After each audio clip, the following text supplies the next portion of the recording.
සියලු දෙනාටම සුබ දවසක් වේවා. පුතේ මම අද හිතුවා සාමාන්‍ය පෙළ සාහිත්‍ය ප්‍රශ්න පත්‍රය වෙනුවෙන් ඔයාලට විචාරය ගොනු කිරීම ගැන ටිකක් කියන්න. ඔයාලා කොච්චර හොඳට ලිව්ව කිව්වත් විචාරය නිවැරදිව ගොනු උනේ නැත්නම් පුතේ ඔයාලට මේ විචාරයට හරි ලකුණක් ගන්න අමාරුයි. ඒකෙදි මම ඔයාලට හිතුවා ගුත්තිල වෙනනද්ද පාඩම ඇසුරෙන් 2023 ඕලෙවල් විභාගයට අහපු ප්‍රශ්නයට පිළිතුර ගොනු කිරීම ගැන ටිකක් කතා කරන්න හිතුවා. ඔයා මේ විදියට ලකුණු එන විදියට මෙහෙම පිළිතුර ගොනු කරගන්න පුළුවන් වුණොත් ඔයාට හොඳ ලකුණකට යන්න පුළුවන් වෙයි. අපි බලමු මේකේ ප්‍රශ්නේ මොකක්ද කියලා. වීණා වාදනයේ මිහිරි බව කියා පෑමට සුරගන රැඟුමත් අවට්‍රස්සුවන්ගේ ස්වභාවයත් උචිත ලෙස ගැලපීමට ගුත්තිල කතුහිමියන් දැක්වූ කුසලතාවය නිර්දිෂ්ට කොටසින් එක් කරුණකට උදාහරණ දෙක බැගින් ඉදිරිපත් කරමින් පැහැදිලි කරන්න. මම නැවත කියවන ප්‍රශ්නේ වීණා වාදනයේ මිහිරි බව කියා පෑමට සුරගන රැඟුමත් අවට්‍රස්සුවන්ගේ ස්වභාවයත් උචිත ලෙස ගැලපීමට කතුහිමියන් දැක්වූ කුසලතාව නිර්දිෂ්ට කොටසින් එක් කරුණකට උදාහරණ දෙක බැගින් ඉදිරිපත් කරමින් පැහැදිලි කරන්න. පුතාලා මේ ප්‍රශ්නේ හොඳට තේරුම් අරගෙන මේ කොටස් දෙකට තමයි උත්තරේ ගොනු වෙන්න ඕන. පුතේ මොකක්ද අපේ කොටස් දෙක? එකක් තමයි සුරංගන රැඟුම. එකක්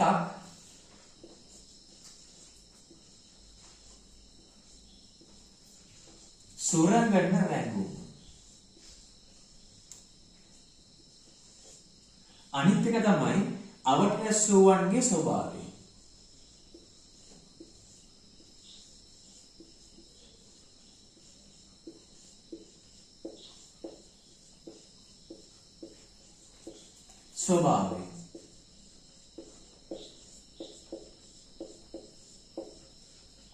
පුතේ මෙන්න මේ කාරණා දෙකට තමයි අපේ පිළිතුර ගොනු වෙන්න ඕන.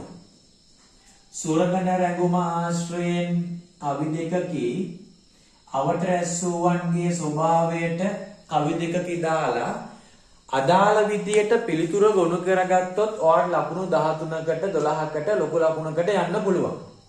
හරිද? පුතේ හැඳින්වීමේ ඡේදයක් දැන් අපි මේ ප්‍රශ්නේ විදියට අනුව පුතාට පුළුවන් පොදුවේ කොටස් දෙකටම ගැලපෙන්න. මොකද එක පාඩමකින් අහලා තියෙන්නේ.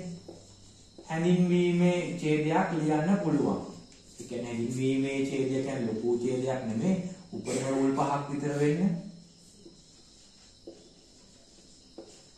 හැඳින්වීමේ ඡේදයක් ඔයාලට ලියන්න පුළුවන්. පුතේ මේ හැඳින්වීමේ ඡේදයට පාඩමට අදාළ තොරතුරු අපි ලියන්නේ. මම ඔයාලට කියලා දෙනවා ඕපදූප ලියන්න කියලා පාඩමට අදාළ. අපි උදාහරණයක් කියන්නම්. කෝට්ටේ සාහිත්‍ය අවධියේ විසු වැත්තෑවේ හිමියන් ගුත්තිල ජාතකය පදනම් කරගෙන ගුත්තිල කාව්‍ය කියන කෘතිය රචනා කරා. මේ ගුරුගෝල සම්බන්ධය විස්තර වෙන්නේ කවි 511ක් තියෙනවා. ඒ කොටසක් තමයි මේ ඔයාලට මේ සාමාන්‍ය පෙළට ගුත්තිල වෙන්නද කියලා දාලා තියෙන්නේ. ඒ වගේ පොඩි විස්තරයක් හොඳටම ප්‍රමාණවත්. පුතේ එතකොට ඔයාලට කියන්න පුළුවන් මේ දැන් මේකේ ප්‍රශ්නට අනුව සුරගන රැඟුම සහ අවට්‍රස්සුවන්ගේ ස්වභාවය මනාව ගලපන්නේ ගැලපීමේ කුසලතාවය වැත්තෑවේ හාමුදුරන් තිබුණ කියන කතාව ප්‍රවේශයක් වශයෙන් හැඳින්වීමටම කියන්න පුළුවන්. එහෙනම් පුතාලට හැඳින්වීමේ ඡේදය ලියා ගන්න පුළුවන් ලස්සනට රූල් 5ක් වගේ. පුතේ එකම ප්‍රශ්නෙන් අහපු නිසා දැන් මේ අපේ ප්‍රශ්නේ ප්‍රධාන කොටස් දෙකක් තියෙනවා. එකක් තමයි සුරංගන රැඟුම, අනිත් එක තමයි අවට්‍රස්සුවන්ගේ ස්වභාවය. පුතාලා සුරංගන රැඟුම ගැන මුලින්ම ලියමු. පුතේ මේකට සුරංගන රැඟුමට වෙනම කවි දෙකක් දාලා විස්තර වෙන්න ඕන. එතකොට ලකුණු ඒ 15න් භාගේ 7ක් 8ක් වගේ. ඊට පස්සේ ඒ කියන්නේ 7ක් කරන්නේ මේ එකපාරට ලකුණු 15න් දෙන්නේ. ඊට පස්සේ අවට්‍රස්සුවන්ගේ ස්වභාවය වෙනම කවි දෙකකින් විස්තර වෙන්න ඕන. එහෙම වුණොත් තමයි ඔයාලට මුල් ලකුණකට යන්න පුළුවන්. පුතේ සුරංගන රැඟුමට අදාළව දැන් ඊළඟ ඡේදය අපිට පටන් ගන්න පුළුවන්. මම මේ ඡේදය පටන් ගැනීමට ඔයාලට තේරුම් ගන්න ලියන්නේ සුරංගන රැඟුම කියලා.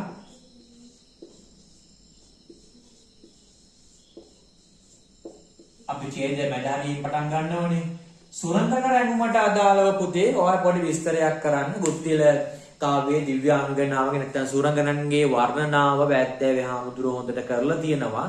ජනතාව හැමෝගෙම සිත් ප්‍රබෝධවත් වන විදියට ගුත්තිලගේ වීණා වාදනයේ මිහිරියාවත් තව තවත් වැඩි දියුණු කරමින් දිව්‍යාංගනාව නර්තනයේදී ඔයාලා දන්නව දිව්‍යාංගනාව 900ක් ආව එක ගණන් වෙලා නැටුවා ඔයාලට මතකයි.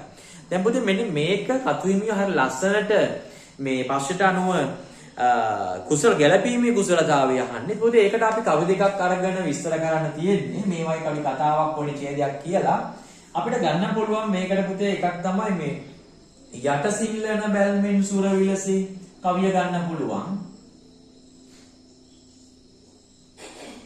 යටසින් ලන බැල්මෙන් සුර විලසී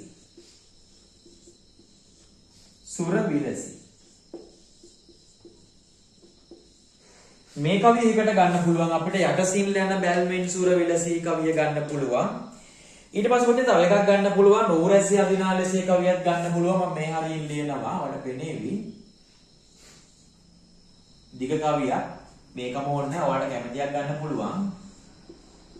රූරැසේ අදිනාලසේ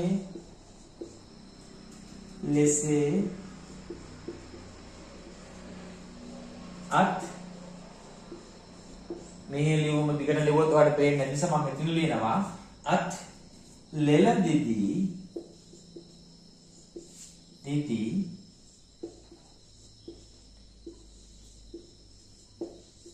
විදුලිය පපා.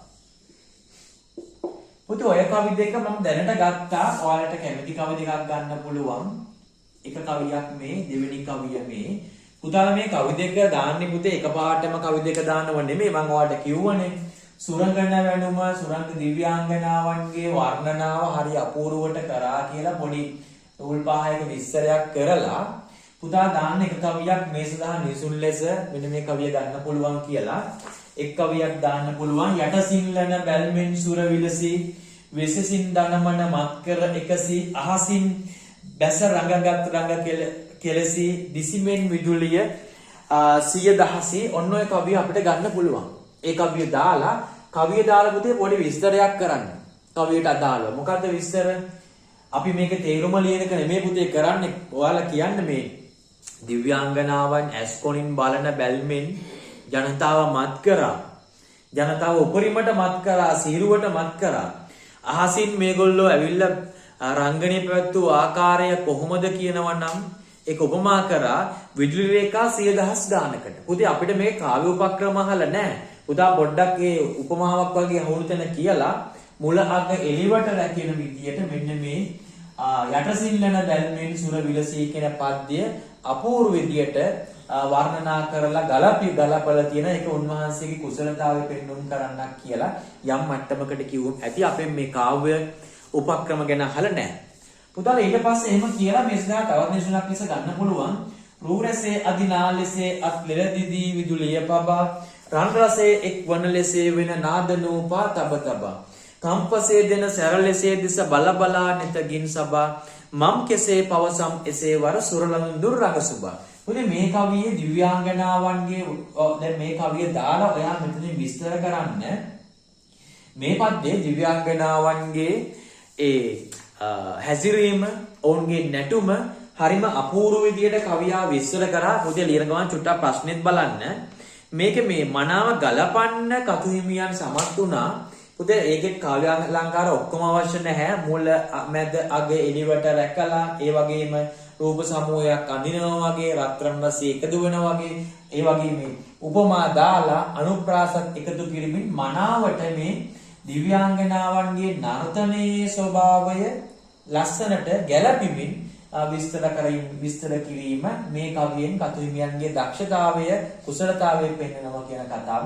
පුතාලා ප්‍රශ්නෙත් එක්ක ලියා ගන්න. ලොකු විස්තර ලියන්නේ නැහැ. මොකද අපි මේ ප්‍රශ්නෙන් භාගයක් මේ ලිව්වේ. පුතාලා මතක තියාගන්න මේ කාව්‍ය අලංකාර ඔක්කොම අහලා නැහැ.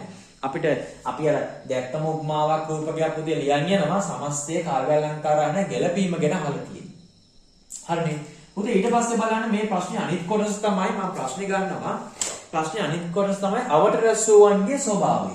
දැන් මේ අපි කොටසක් ඉවර කරා. පුතේ ඊට පස්සේ ඊළඟ ඡේදය ඔයා සාමාන්‍ය නූලේ ඉතින් අර මුලින්ම නෙමෙයි අයිනකින්නේ මම ඒ ආදාසෙන් මෙහෙම පොඩ්ඩක් දැම්මේ. අවට රැස් වූවන්ගේ ස්වභාවය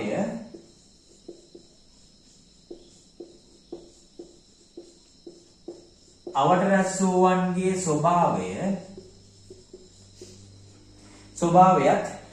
උචිත ලෙස ගැලපීමට කතුයිමියන් දැක්වූ කුසලතාවය. පුතේ අවට රැස් වූවන්ගේ ස්වභාවය ගැන කවි දෙකක්. දැන් උත්තරෙන් භාගයක් මේකක් පා ලියුවනම් ඔයා ලියලා ඉවරයි. 8න් හෝ 7න් කියන්නේ එහෙම දෙනව නෙමෙයි. ඒ කියන්නේ උත්තරෙන් භාගයකට අපි දැන් බර තියලා ඉවරයි. පුතේ අවට රැස් වූවන්ගේ ස්වභාවය අපි දන්නවනේ. ඇතුන්ට මද කිපුණු ඇතුන්ට මොකද්ද උනේ? අශ්වයන්ට මොකද්ද උනේ? මාළු මේ ඉවුරට ආවා නේ. ඊට පස්සේ නගරේ කාන්තාවන්ගේ උපල ඉඳපු දරුවෝ බිමට වැටුණා.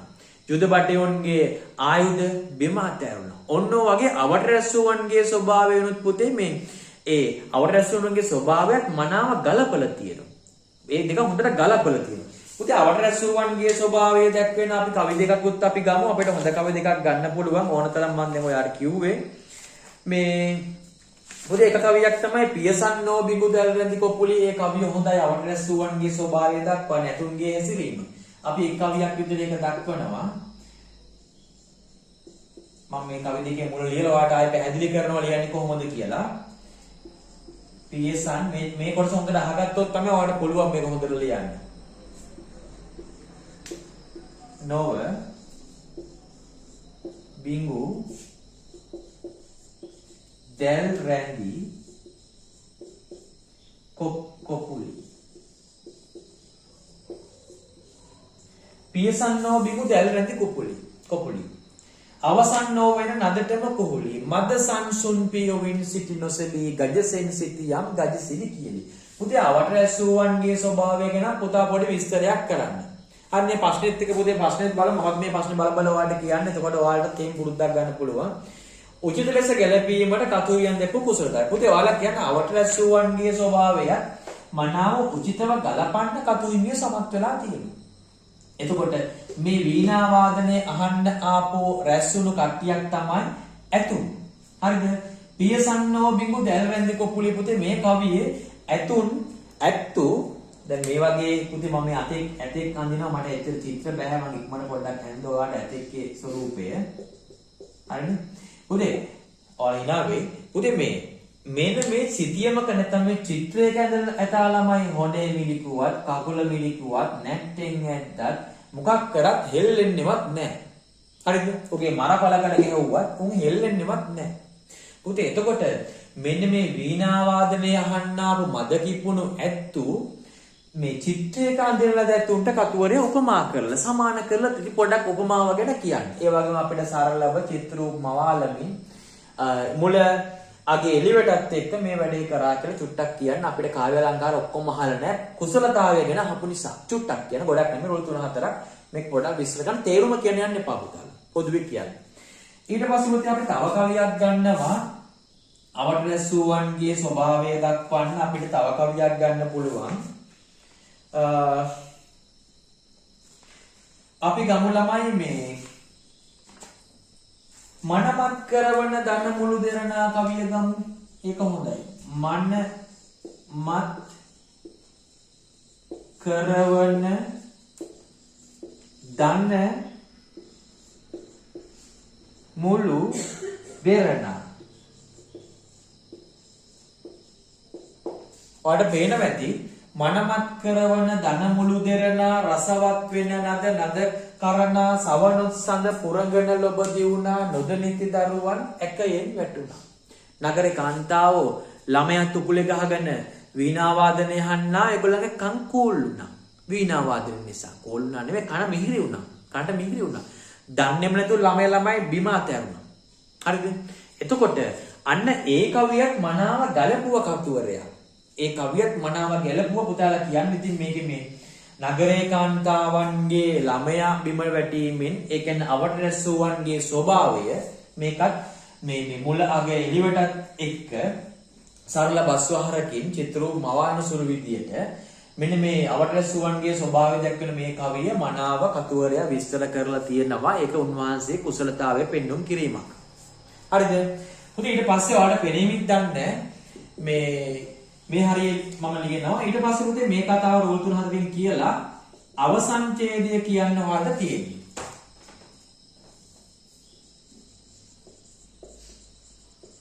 අවසන් ඡේදයක් අපි පොඩියට ලියනවා. සමහර ළමයි දන්නේ නැහැ මේවා රූල් 5 10 ලොකු ඡේද ලියනවා. එච්චර අවශ්‍ය නැහැ පුතේ අපිට මේ අපේ විචාර ප්‍රශ්නයෙන්ම අවසන් ඡේද ලියන්න පුළුවන්. කොහොමද දැන් පොදු හැඳින්වීමකින් අපි මේක ආවේ. සොරකර රැඟුමත් අවට රැස්සුවන්ගේ ස්වභාවයත් උචිත ලෙස ගැලපීමට කතුහිමියන් දැක් වූ දක්ෂතාවය මේ අනුව පැහැදිලි වේ. ඉහත කරුණු වලින් පැහැදිලි වේ කියලා පුතාට ලස්සන අවසන් ඡේදයක් ලියන්න පුළුවන්. හරියට පුතේ අපි පොඩ්ඩක් එකපාරක් බලමු. මම ප්‍රශ්න නැවත කියනවා. සොරකර රැඟුමත් අවට රැස්සුවන්ගේ ස්වභාවයත් උචිත ලෙස ගැලපීමට කතුහිමියන් දැක් වූ කුසලතාවය. අපි මොකද පුතේ කරේ පොදුවේ මේ ගුත්තිල වෙනදී විතරක් නිසා ප්‍රශ්නයකට හැඳින්වීම ලිව්වා. සුරංගන රැඟුමට කවි දෙකක් දාලා ඒ සුරංගන රැඟුම ගැන පොඩ්ඩක් කියලා කවියක් විස්තර කරලා අපි කිව්වා මේ ගැළපීම ගැන. ඊට පස්සේ අවරැස්සුවන්ගේ ස්වභාවය ගැන අපි රූල් කීපයක් විස්තර පොඩ්ඩක් කියලා අපි කවි දෙකක් දාලා ඒ ගැළපීම ගැන කිව්වා අවසන් කරා. පුතාලා මේ කොටස් දෙකට වෙනම උදාහරණ දෙක දැම්මොත් තමයි පුතේ මේකට හොඳ ලකුණක් ගන්න පුළුවන් වෙන්නේ. ලකුණු 12කට 13කට වාට යන්න පුළුවන් වෙන්නේ. එහෙම නැතුව පිළිවෙලකට පුතේ මේ ගොනු කරන්න. ඔයා මේ වගේ මෙහෙම ලියලා ඉන්නෝනේ පොඩ්ඩක් ඉතින් හිතා ගන්න මෙන්න මේ කවි ටික දාන්නේ කියලා. පුතේ විචාරයේදී කවිය තේරුම ලියන වීම යන්නේ නැහැ. තේරුමක් පොඩ්ඩක් ගලපනවා. නමුත් අපේ විචාර ප්‍රශ්නේ අහන දෙයට තමයි අපි ලියන්න ඕනේ. එහෙම නැතුව අපි වෙන දේවල් කියලා හරියන්නේ නැහැ. වෙන දේවල් කිව්වොත් අපිට ඒක සම්පූර්ණ ලකුණකට යන්න බෑ. උදාහරණයක් විදියට ඔයා යනවා පුතේ මේ ඔයා යනවා දහම් පාසල්. දහම් පාසලේ ගිහිල්ලා ඔයා මේ අර ප්‍රචණ්ඩ ක්‍රියා ගැන කතා කරගෙන ඉඳලා වැඩක් නැහැනේ. එහෙම තේරුමක් නැහැ. අන්න ඒ වගේ පුතේ. අපි ඔයා ඉස්කෝලේ යනවා. ඉස්කෝලේ යන ගමන් මේ ඔයා සුදු ඇඳුම ඇඳගෙන ඉස්කෝලේ යනවා. ඔයා හැබැයි ඉස්කෝලේට මේ පාට ඇඳුමක් ඇඳගෙන ගිහින් හරියන්නේ නැහැනේ. ඔයා නිල ඇඳුම ඇඳගෙන තමයි ඉස්කෝලේට යන්නේ. ඒ වගේ ਵਿਚාරයෙන් අහන දෙයට තමයි පුතාලා ලියන්න ඕනේ. වෙන දේවල් ලියුවට ඒකට අදාළ වෙන්නේ නැහැ. හරි. පුතාලා අපි තව ਵਿਚාරකෙන් හම්බෙමු. සියලුටම සුබ දවසක් වේවා.